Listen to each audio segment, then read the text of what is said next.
l'Iran, mais dont tout le monde sait bien qu'il est avant tout tourné contre la Russie.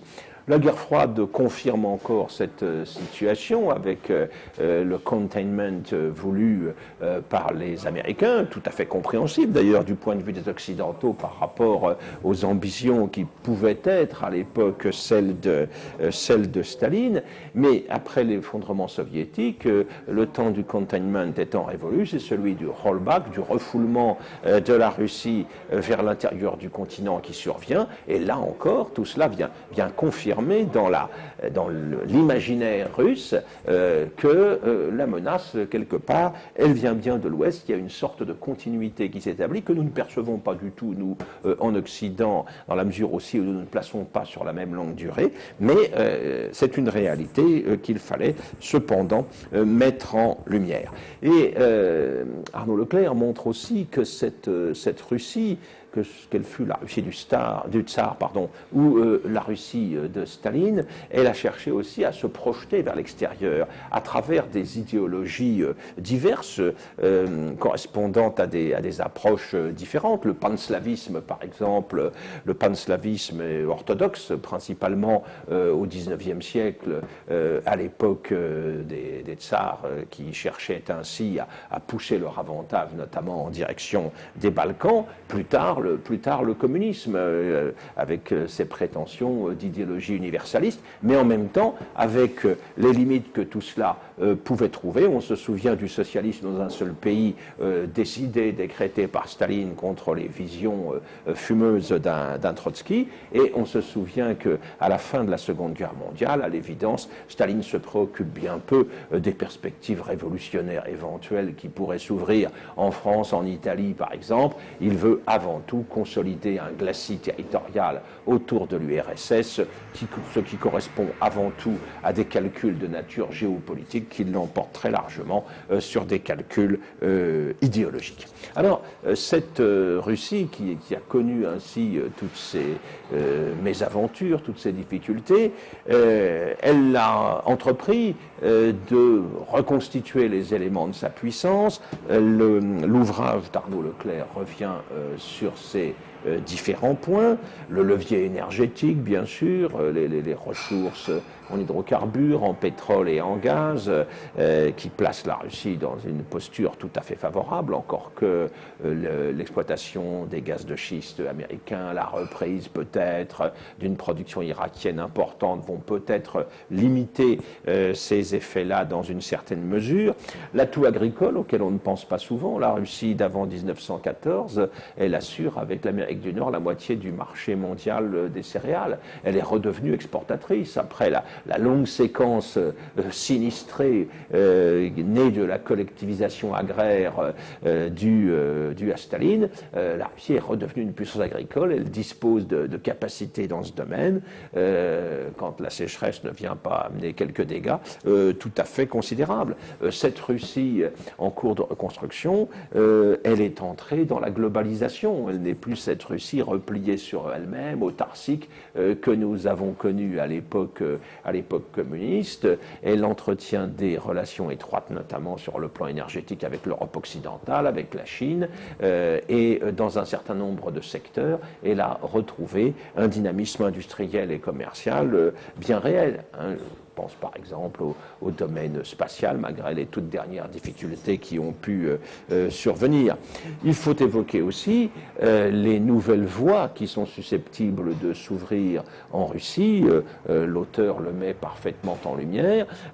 L'ouverture de la voie maritime du Nord. Staline avait beaucoup investi dans ce domaine, avec ses brise-glaces au nom de leaders révolutionnaires. Mais aujourd'hui, le réchauffement climatique rend possible la mise en place d'une donne complètement nouvelle dans ces régions arctiques, par ailleurs riches, on le sait, en réserves d'hydrocarbures. Mais au-delà de la voie maritime du Nord, il y a aussi ces possibilités nouvelles qui s'ouvrent sur le plan routier, sur le plan ferroviaire, de naissance, d'apparition d'une nouvelle route de la soie, entre guillemets, qui permettrait de relier la Chine à l'Europe à travers les immensités des steppes kazakhs et russes, et qui remettrait complètement en cause la circulation des porte-containers qui relient justement aujourd'hui l'Extrême-Orient à l'Europe.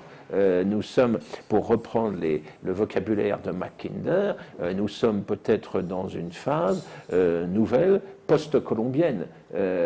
Après une longue séquence au cours de laquelle c'est la puissance maritime, le commerce maritime qui s'est imposé sans partage, il n'est pas à exclure que nous soyons à la veille de la renaissance de routes continentales telles qu'elles ont pu exister sous des formes évidemment diverses dans un passé lointain, mais qui créent des relations complètement nouvelles, des complémentarités complètement nouvelles entre l'Asie et l'Europe occidentale.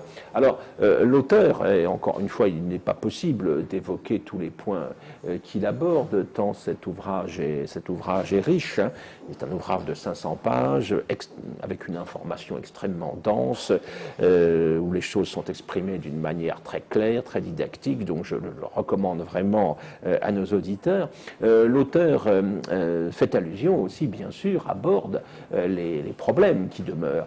Problème numéro 1, bien sûr, le bilan démographique. Les choses se sont sensiblement améliorées.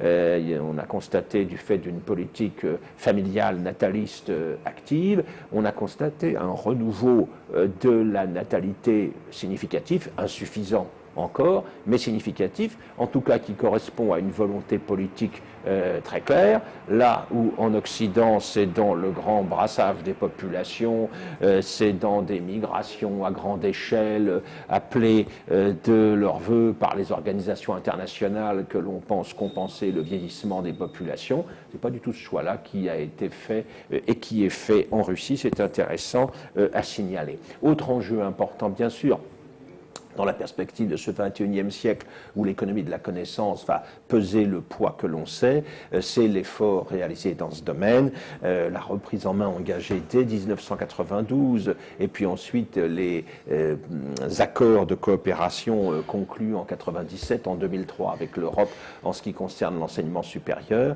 Tous ces éléments-là vont dans le sens du maintien à niveau de la science, de la recherche en Russie, et on sait qu'à l'époque soviétique, les Russes avaient été en mesure de réaliser un certain nombre, d'obtenir en tout cas dans ce domaine un bilan tout à fait satisfaisant. La dernière partie de l'ouvrage d'Arnaud Leclerc, c'est compréhensible dans un ouvrage de géopolitique, se penche sur le redéploiement de la politique extérieure de la Russie. Hein. Il aborde successivement l'évolution des relations avec ce que les Russes appellent l'étranger proche, Biélorussie, Ukraine, région du Caucase, région anciennement soviétique comme l'on sait. Il se penche sur les relations aussi avec les anciennes républiques soviétiques d'Asie centrale, et là je recommande en particulier le paragraphe consacré au Kazakhstan, qui est tout à fait lumineux, dans la mesure où il met bien en avant l'importance que revêt cet immense État de 2 720 000 km², 5 fois la France en superficie, peuplé seulement de 16 millions d'habitants, mais avec des ressources considérables en pétrole, en gaz, en uranium, et surtout avec une situation géopolitique, si l'on veut, ou géostratégique absolument essentielle sur la route entre l'Asie orientale et l'Europe. Et là, on voit bien, Arnaud Leclerc met bien en lumière, comment se met en place la zone de libre-échange qui a été négociée avec le Kazakhstan et la Biélorussie et qui peut constituer à l'avenir un pôle d'attraction d'autant plus important que la crise interminable que connaît l'Union européenne, se débattant dans les difficultés que l'on sait, et puis privée de toute volonté réelle de puissance, eh bien, ça peut évidemment amener à des basculements significatifs, en particulier vers des pays tels que l'Ukraine, par exemple, qui avait pu être tenté un moment par le rapprochement avec l'Ouest. après ces pays de l'étranger proche ou de l'ancien espace soviétique, Arnaud Leclerc évoque bien sûr les relations avec les USA, avec les États-Unis, relations malgré la bonne volonté marquée en 2001 par Vladimir Poutine, qui avait réussi à inclure dans le même chapitre de lutte contre le terrorisme sa guerre de Tchétchénie et la réaction américaine aux attentats du 11 septembre. Il est apparu très vite que l'Amérique voulait absolument contenir la puissance russe, mettre en œuvre la politique clairement affirmée d'ailleurs par Brzezinski dans son grand échiquier, ce qui fait que par définition, eh bien, les choses n'ont pas pu s'arranger et une certaine tension est réapparue entre les deux grands. Alors, elle n'est plus sur les mêmes bases qu'à l'époque de la guerre froide. Elle est davantage géopolitique ici que idéologique, évidemment. Outre les États-Unis, bien sûr, la question chinoise est abordée.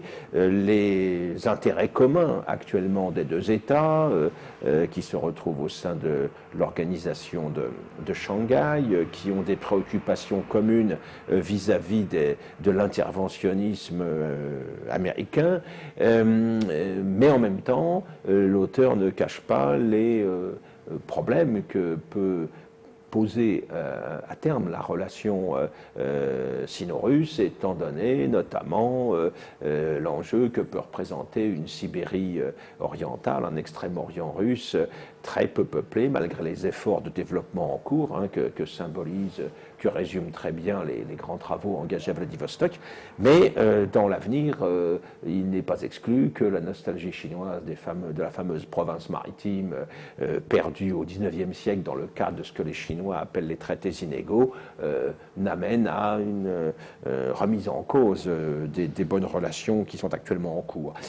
En dehors de ces questions qui sont assez familières et assez connues du grand public, l'auteur aborde aussi, et là il apporte des lectures tout à fait originales, des analyses que l'on ne trouve pas partout, aborde aussi les relations entre la Russie, l'Iran, la Turquie par exemple, et là il ouvre des perspectives d'analyse personnelle tout à fait originales et que je recommande évidemment à nos auditeurs. Alors, pour répondre à la question qui était implicitement posée dans le titre de l'ouvrage, La Russie, puissance d'Eurasie, Arnaud Leclerc conclut en considérant bien sûr que la Russie est européenne pour l'essentiel, mais que, étant donné la situation qui est celle de l'Europe aujourd'hui, étant donné que cette Europe semble incapable d'échapper à l'hégémonie washingtonienne ou états-unienne, eh bien, la Russie est tout naturellement amenée à adopter une posture plus équilibrée entre l'Europe et l'Asie, et il pense que c'est dans cette situation, c'est en faisant ce choix que finalement, comme ça a été le cas à plusieurs reprises dans son histoire, qu'elle se trouve en situation d'être la plus puissante et de peser donc davantage sur le cours des affaires du monde.